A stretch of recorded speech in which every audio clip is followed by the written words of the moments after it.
Hey guys, do you hate mages? This is going to be a good video for you. This video will give you everything you need to know in order to beat mages in WoW Classic. I know a lot of things with mages have changed over the years.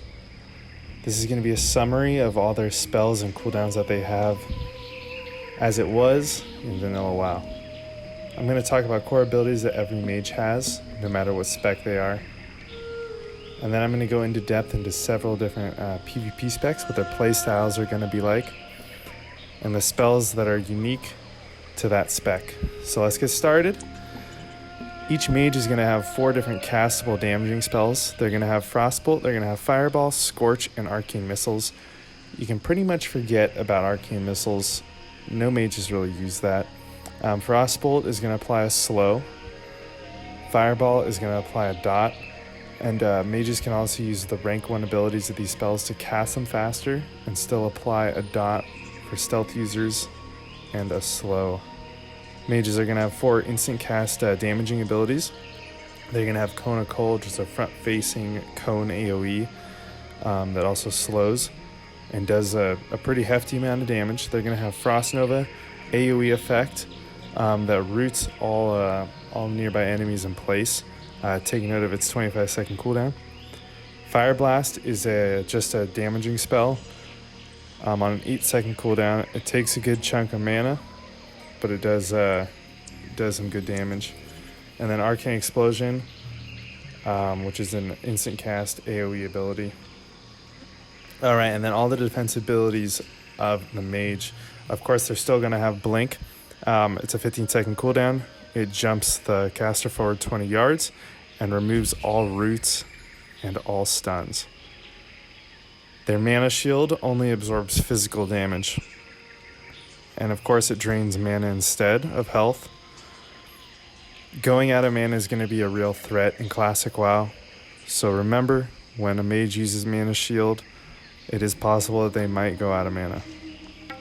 Counterspell is going to be a 30-second cooldown. And will lock a caster out of whatever school they're caught casting when they're counterspelled for 10 seconds. Mages only have 2 armors in Classic. They're going to have Mage Armor and Ice Armor. Mage Armor is going to be pretty bad for PvP. It won't really be used. Most mages are going to have Ice Armor, which still slows melee when they attack the mage and also makes their auto attacks slower. And then they'll have Fire Ward and Frost Ward on a 30-second cooldown. I mentioned that mages might go out of mana in Classic. So they will have Evocation. It's going to be on an 8-minute cooldown. They're going to be able to channel it and regen a ton of mana. And then they're going to have Mana Gems. So they'll be able to conjure a Mana Ruby and just use it as like a mana pot, get back mana. And then everyone knows about Polymorph. It's their bread and butter CC. It's going to be a 1.5 second cast, and they'll be able to sheep one target at a time. When that person's sheep, they will regen health, but they won't be able to do anything. All right, now on to the individual specs. So this is going to be a Frost Mage. All their specs will vary a little bit, but the idea is going to be the same. Their strengths are that they have a ton of survivability. They have a lot of absorbs with the ice barrier. Have a lot of control over multiple targets. With a lot of slows.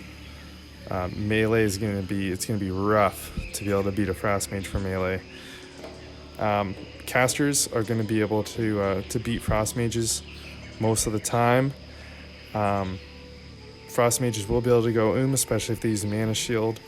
And then if there's a caster that's dispelling a melee from the slows and roots that a Frost Mage applies, the melee is going to be able to do some damage. So the key talents that make a Frost Mage are Frostbite. Every time a mage applies a slow, there's a 15% chance that the enemy is going to get frost rooted. So this means that from all their Frost Bolts, their Ice Armor, and then their Cone of Cold all has a chance to root. They're going to have improved Counterspell, which gives a Counterspell a 4-second blanket silence. So originally with Counterspell, you have to interrupt a spell, and then they're locked out of that school for 10 seconds. So it still will do that, but it will also just blanket silence for 4 seconds. Then they're going to have Shatter and Ice Shards. So Shatter increases the chance to critical strike against anybody who's frozen by 50%, and then Ice Shards going to increase the critical strike damage of any frost spell by 100%. So a Frost Mage is going to want to get you frozen, and then use a Frost Bolt or a Cone of Cold on you, and it'll do a lot of damage.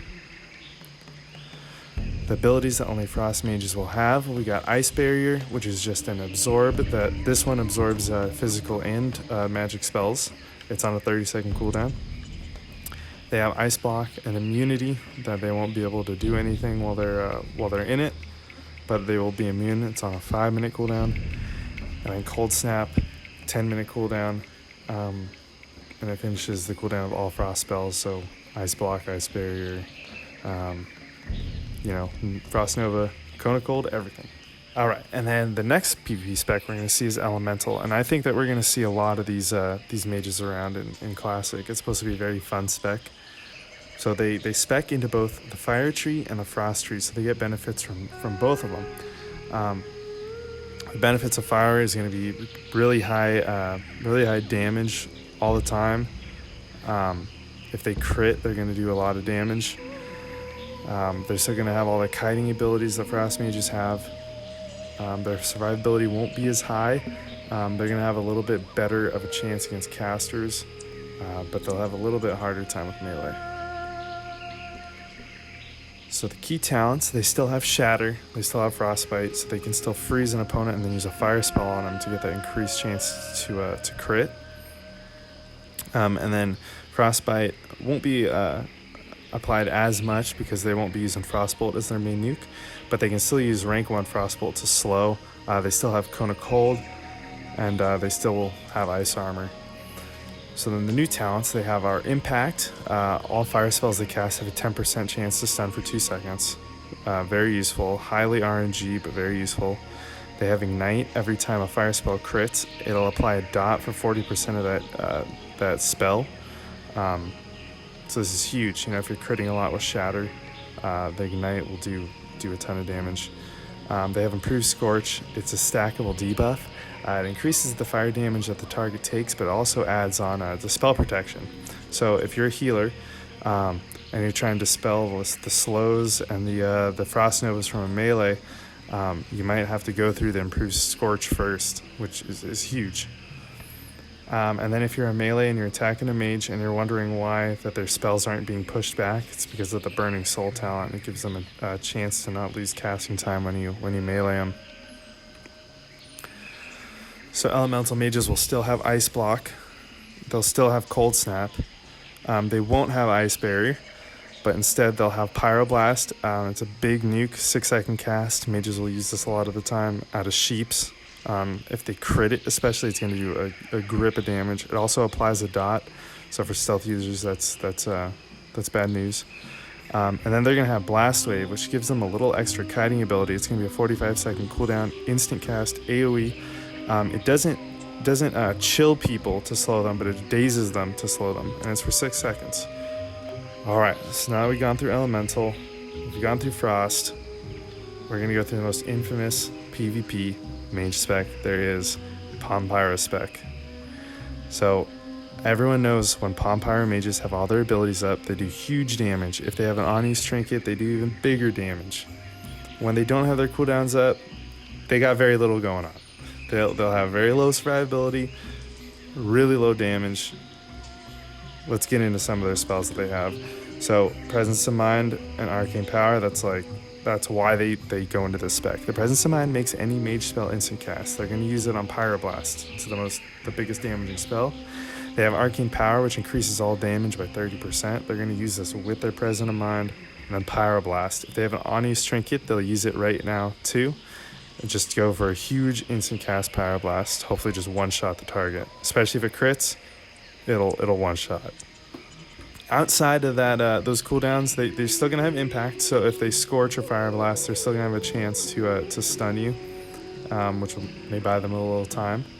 They'll have Ignite. If they crit any of their fire spells, it'll apply that dot to do extra damage.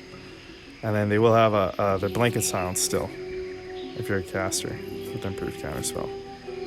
But outside of the cooldowns, they got very little going on. This is pretty much all you have to worry about. Alright, you guys, well, that's it for this video. I hope this gave you a little insight into how mages are going to be playing in Classic WoW, maybe help you come back up to date with everything. I know it helped me researching how these abilities are going to work in Classic. I've kind of forgotten a little bit. I'm going to continue this series and do other classes. I'm just going through all the classes, researching them, figuring out how they used to work. So as I do this, I'll create these presentations and share them with you guys. So go ahead and subscribe if you want to see more of that content. And if I missed anything, please let me know. You know, this is kind of new research to me too. So let me know if I missed anything. I'll happily add in a note or something to let people know what I missed. So thanks for watching. Appreciate it. And I'll see you guys in the next one.